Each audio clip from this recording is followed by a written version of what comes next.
श्री राम जय राम जय जय राम। श्री राम जय राम जय जय राम। राधे श्याम जय जय राधे श्याम राधे श्याम जय जय राधे श्याम। श्री गणेशाय नमः। श्री सीतारामाभ्यां नमः। श्री हनुमते नमः। श्री उमापते नमः। श्री गुरुवे नमः। सब संतन की जय जय जय जय सीताराम। राधे श्याम।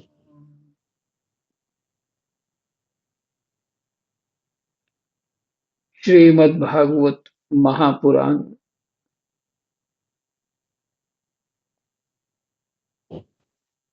चतुर्थ स्कंद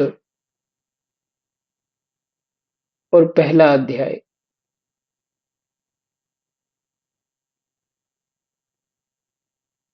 प्रसंग है स्वयंभुव मनु की कन्याओं के वंश का वर्णन।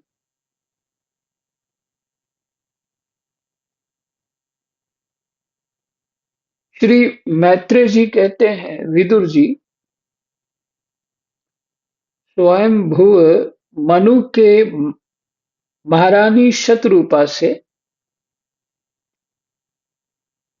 प्रियव्रत और उतानपाद इन दो पुत्रों के सिवा तीन कन्याएं भी हुई थीं।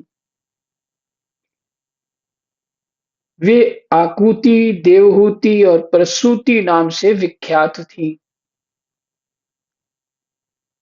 माता देवहूति का आपने प्रसंग सुन लिया। भजन साधना से अपने स्वरूप को प्राप्त हो गई। और आकुति और प्रसूति नाम से विख्यात थी। और जो दूसरी दो कन्या हैं, आकुति का यद्यपि उसके भाई थे, आकुति का यद्यपि उसके भाई थे, तो भी महारानी शतरूपा की अनुमति से उन्होंने रुचि प्रजापति के साथ पुत्रिका धर्म के अनुसार विवाह किया। दूर से भाई लगता हो ऐसे, तो भी महारानी शतरूपा की अनुमति से उन्होंने रुचि प्रजापति के साथ पुत्रिका धर्म के अनुसार विवाह किया। पुत्रिका धर्म क्या है कि लड़की की जो पहली संतान होगी वो हमें दे दे, आप दे देंगे, इस शर्त के साथ विवाह हुआ। प्रजापति रुचि भगवान के अनन्य चिंतन के कारण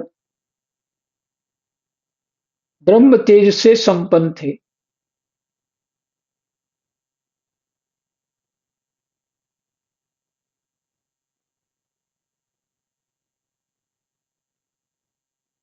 ये आकुति जी का विवाह हुआ था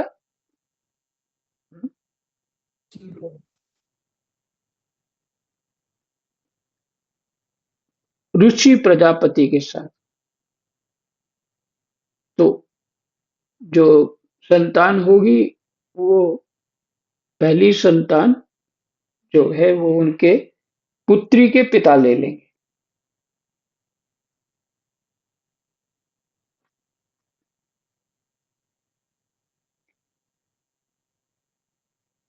और जो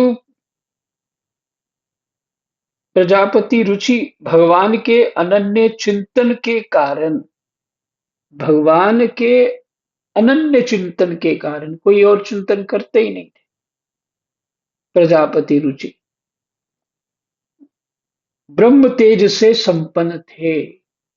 ब्रह्म तेज, भगवान के भजन का जो तेज होता है, से संपन्न थे। उन्होंने आकुति के गर्भ से एक पुरुष और स्त्री का जोड़ा उत्पन्न किया। उन्होंने आकुति के गर्भ से एक पुरुष और स्त्री का जोड़ा उत्पन्न किया, जो प्रजापति रुचि थे उन्होंने।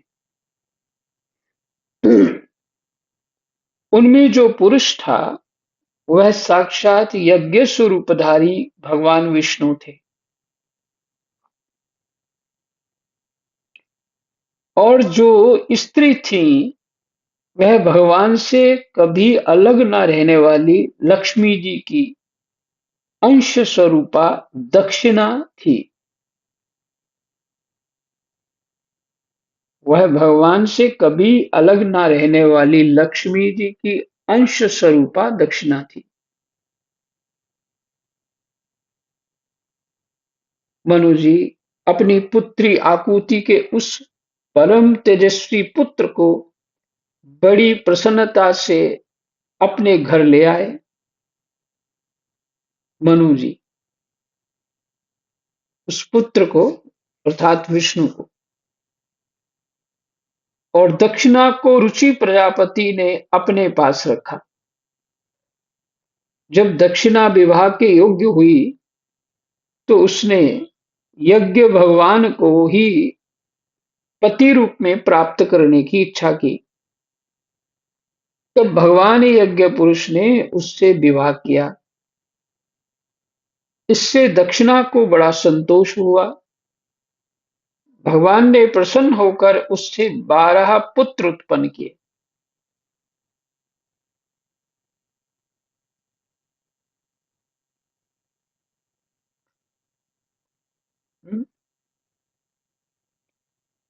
इनका एक साथ जन्म हुआ, फिर इनका विवाह हुआ,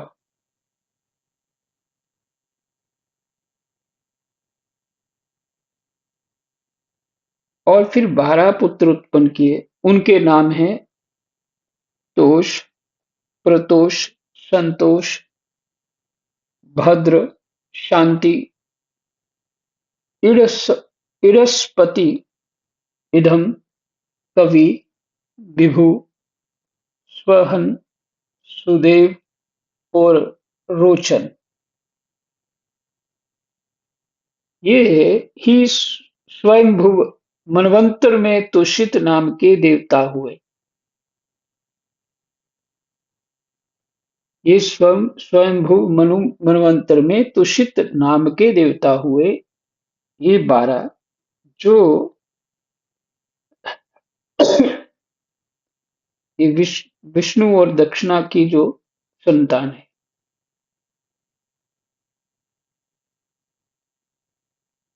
उस मनवंतर में मरीचि आदि सप्तर्षि थे। भगवान यज्ञ ही देवताओं के अधीश्वर इंद्र थे।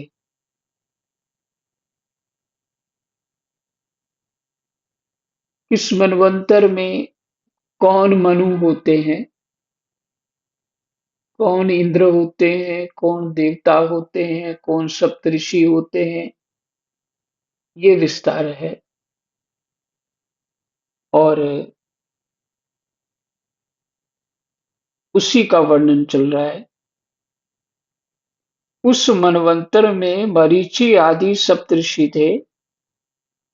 भगवान यज्ञ ही देवताओं के अधीश्वर इंद्र थे, और महान प्रभावशाली प्रियव्रत एवं उतान पाद मनुपुत्र थे।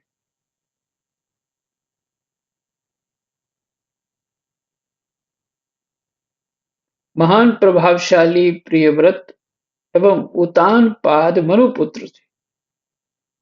वह मनवंतर उन्हीं दोनों के बेटों, पोतों और दोहित्रों के वंश से छा गया।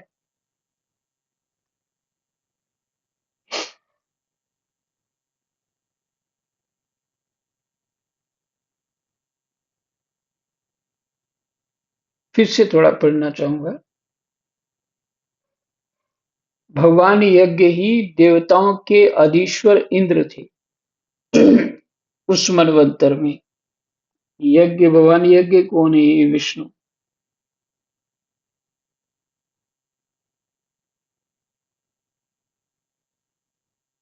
और महान प्रभावशाली प्रियव्रत जो एवं उतानपाद मनु पुत्र थे, वह मनवंतर उन्हीं दोनों के बेटों, पोतों और दोहित्रों के वंश से छा गया।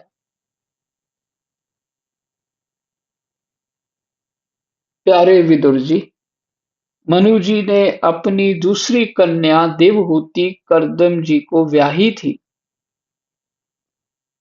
उसके संबंध की प्रायः सभी बातें तुम मुझसे सुन चुके हो। ये मैत्रेय जी विदुर जी को सुना रहे।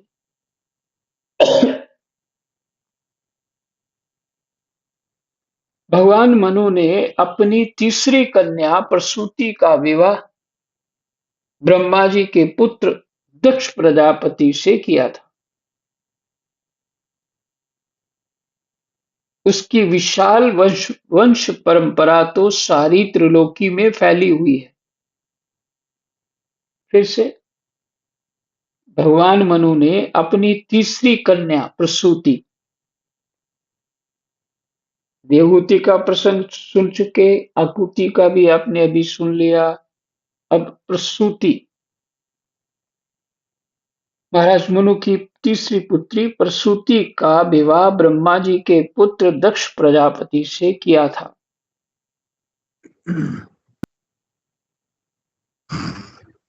उसकी विशाल वंश परंपरा तो सारी त्रिलोकी में फैली हुई है।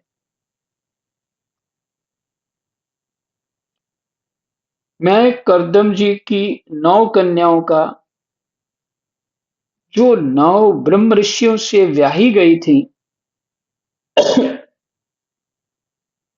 पहले ही वर्णन कर चुका हूं। अब उनकी वंश परंपरा का वर्णन करता हूं, सुनो।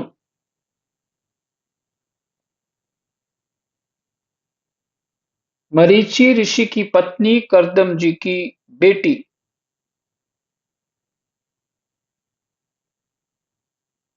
मरीचि ऋषि की पत्नी करदम जी की बेटी कला से कश्यप और पूर्णिमा नामक 2 पुत्र हुए, जिनके वंश से यह सारा जगत भरा हुआ है।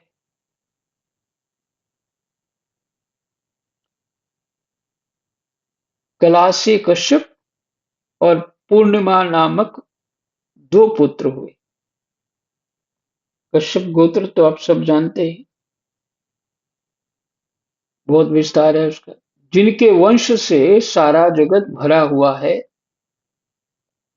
शत्रुतापन विदुर जी, पूर्णिमा के विरज और विश्वग नाम के 2 पुत्र हूँ, दो पुत्र तथा देवकुल्या नाम की 1 कन्या हुई।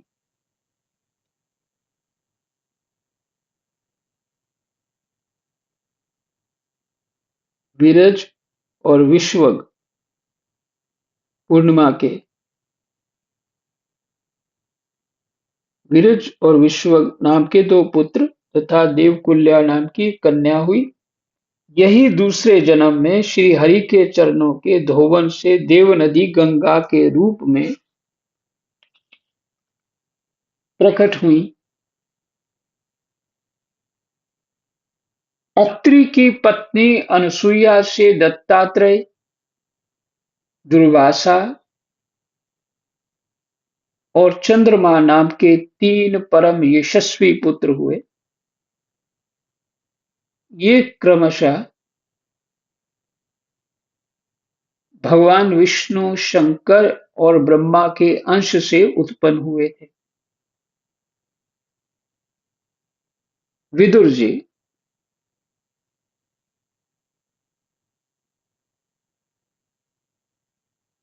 विदुर जी ने पूछा, गुरु जी, कृपया ये बतलाइए कि जगत की उत्पत्ति, स्थिति और अंत करने वाले इन सर्वश्रेष्ठ देवों ने अत्रि मुनि के यहाँ क्या करने की इच्छा से अवतार लिया था? अर्थात वहां अवतार क्यों लिया?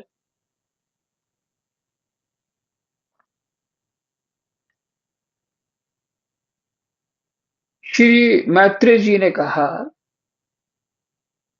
जब ब्रह्मा जी ने ब्रह्म ज्ञानियों में श्रेष्ठ महर्षि अत्रि को सृष्टि रचने के लिए आज्ञा दी, तब वे अपनी सहधर्मिणी के सहित तप करने के लिए ऋक्ष नामक कुल पर्वत पर गए। फिर से सुन लीजिए। श्री मैत्रेय जी ने कहा, उन्होंने प्रश्न किया था विदुर जी ने, ये तीनों देवताओं ने किस इच्छा से वहां अवतार लिया? ये प्रश्न था। तो मैत्रेय जी ने कहा, जब ब्रह्मा जी ने ब्रह्म ज्ञानियों में श्रेष्ठ महर्षि अत्रि को सृष्टि रचने के लिए आज्ञा दी, अत्रि मुनि को, तब वे अपनी सहधर्मिणी के सहित तप करने के लिए ऋक्ष नामक कुल पर्वत पर गए। वहां पलाश और अशोक के वृक्षों का एक विशाल वन था। उसके सभी वृक्ष फूलों के गुच्छों से लदे थे तथा उसमें सब और निर्विंध्या नदी के जल की कल-कल ध्वनि गूंजती रहती थी। उस वन में वे मुनि श्रेष्ठ प्राणायाम के द्वारा चित्त को वश में करके 100 वर्ष तक केवल वायु पीकर सर्दी गर्मी आदि द्वंद्वों की कुछ भी परवाह न करे थे। अर्थात सर्दी और गर्मी को आराम से सह लेते थे। एक ही पैर से खड़े रहे, कुछ नहीं खाना पीना, सिर्फ सांस से ही जीवन चल रहा। उस समय वे मन ही मन यही प्रार्थना करते थे कि जो कोई संपूर्ण जगत के ईश्वर हैं, मैं उनकी शरण में हूं। वे मुझे अपने ही समान संतान प्रदान करें। वे मुझे अपने ही समान संतान प्रदान करें। जो जो कोई भी ईश्वर है, ऐसा 100 वर्षों तक केवल वायु पी करके ही ध्यान मैंने मग्न होकर परमात्मा का चिंतन किया। तब ये देखकर कि प्राणायाम रूपी ईंधन से प्रज्वलित हुआ अत्रि मुनि का तेज उनके मस्तक से निकलकर तीनों लोकों को तपा रहा है। ब्रह्मा, विष्णु और महादेव तीनों जगतपति उनके आश्रम पर आए। उस समय अप्सरा मुनि उस समय अप्सरा, मुनि, गंधर्व, सिद्ध, विद्याधर और नाग उनका सुयश गा रहे थे।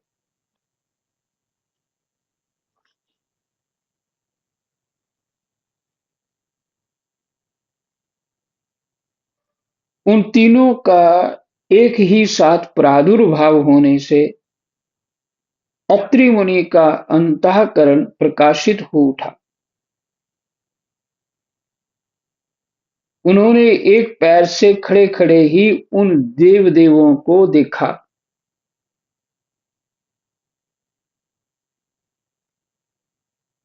वो जो अपने एक पैर से खड़े होकर के 100 वर्षों तक ऐसे ही रहे। उसी स्थिति में उन देव ब्रह्मा, विष्णु, महेश को देखा और फिर पृथ्वी पर दंड के समान लौटकर मैंने गिरकर प्रणाम करने के अनंतर बाद में अर्घ्य पुष्पादि पूजन की सामग्री हाथ में ले उनकी पूजा की। वे तीनों अपने-अपने वाहन हंस, गरुड़ और बैल पर चढ़े हुए तथा अपने कमंडलू, चक्र, त्रिशूल आदि चिन्हों से सुशोभित थे। उनकी आंखों से कृपा की वर्षा हो रही थी। उनके मुख उन उनके मुख पर मंद हास्य की रेखा थी, जिससे उनकी प्रसन्नता झलक रही थी। उनके तेज से चौंधिया कर मुनिवर ने अपनी आंखें मूंद ली।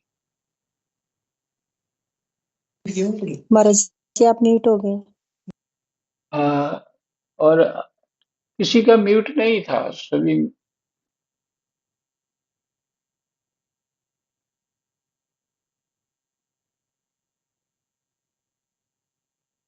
हम्म, हाँ जी, आ गई आवाज। जी महाराज जी। जी महाराज जी।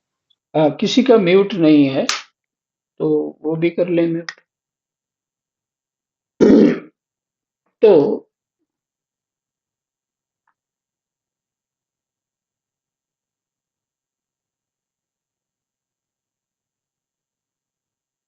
फिर से पढ़ते हैं 25वां श्लोक। उनकी आंखों से कृपा की वर्षा हो रही थी। उनके मुख पर मंद हास्य की रेखा थी, जिससे उनकी प्रसन्नता झलक रही थी।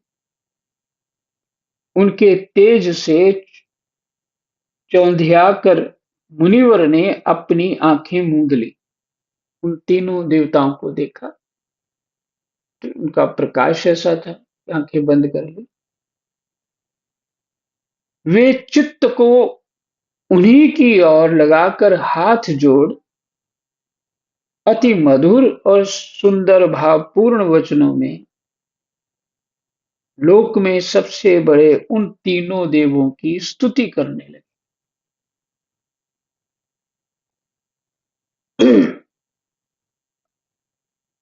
अत्रि जी ने कहा, भगवन, प्रत्येक कल्प के आरंभ में जगत की उत्पत्ति, स्थिति और लय के लिए जो माया के सत्वादि तीनों गुणों का विभाग करके भिन्न-भिन्न शरीर धारण करते हैं, वे ब्रह्मा, विष्णु और महादेव आप ही हैं। फिर से सुनिए। प्रत्येक कल्प के आरंभ में जगत की उत्पत्ति, स्थिति और लय के लिए ब्रह्मा, विष्णु और महेश, उत्पत्ति करना, स्थिति पालन करना, लय करना मैंने समाप्त करना के लिए जो माया के सत्वादि तीनों गुणों का विभाग करके भिन्न-भिन्न शरीर धारण करते हैं, वे ब्रह्मा, विष्णु और महादेव आप ही हैं। मैं आपको प्रणाम करता हूँ। ये आंखें बंद करके ये प्रार्थना कर। कहिए, मैंने जिनको बुलाया था, आप में से वे कौन महानुभाव हैं? क्योंकि मैंने तो संतान प्राप्ति की इच्छा से केवल एक सुरेश्वर भगवान का ही चिंतन किया था। फिर आप तीनों ने यहाँ पधारने की कृपा कैसे की? आप लोगों तक तो देहधारियों के मन की भी गति नहीं है। आप लोगों तक तो देहधारियों के मन की भी गति नहीं। उनका मन भी आंखों से देखना, हाथ से स्पर्श करना इत्यादि, ये तो संभव है ही नहीं। और मन से भी आप तक नहीं पहुंचा जा सकता। कहते ना, अभी मन हुआ कि चंद्रमा पे जाना है तो मन चंद्रमा पे चला गया। अभी मन बदला, काशी जब गया था तो देखा कैसा है काशी, तो मन में स्मरण करते ही वो काशी में पहुंच गया। तो इस तरह से जो इतनी तीव्र गति से चलने वाला मन भी है, वो नहीं पहुंच पाता आप तक।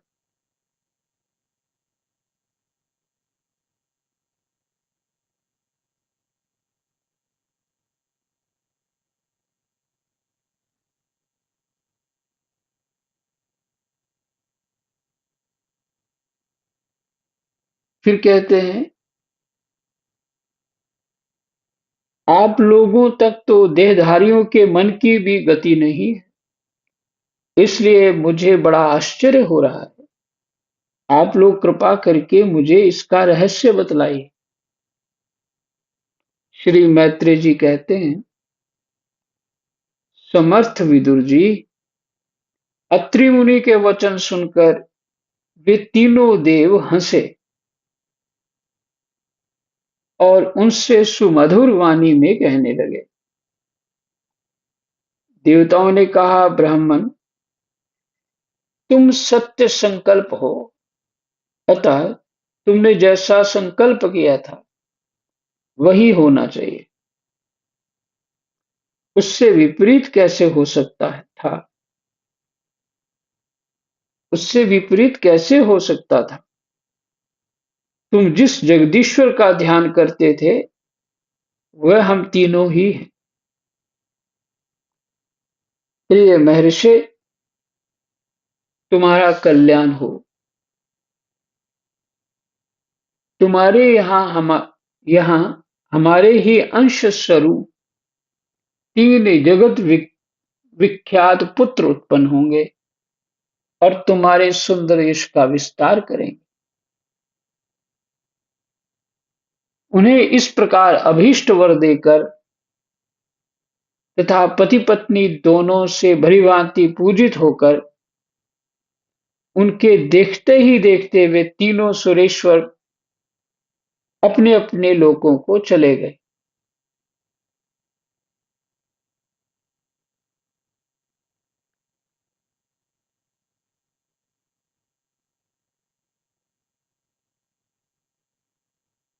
ब्रह्मा जी के अंश से चंद्रमा, विष्णु के अंश से जोगवेत्ता दत्तात्रेय और महादेव जी के अंश से दुर्वासा ऋषि अत्रि के पुत्र रूप में प्रकट हुए।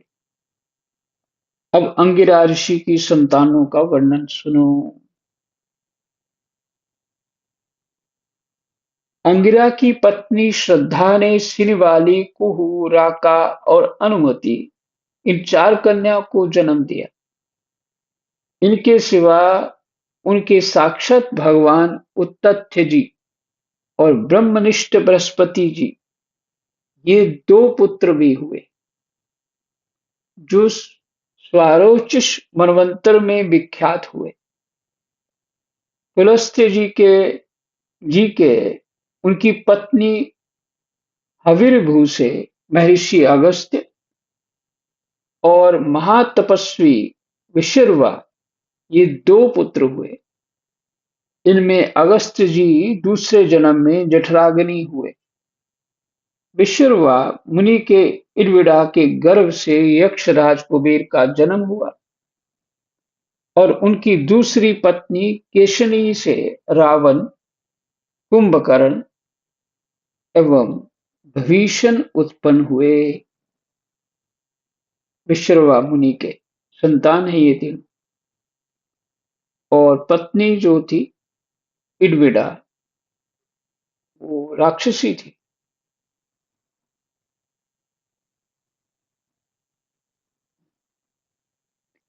यही पाठ रखते हैं, यहाँ तक विश्राम रखते हैं। 37 श्लोक तक हमारा पाठ हुआ।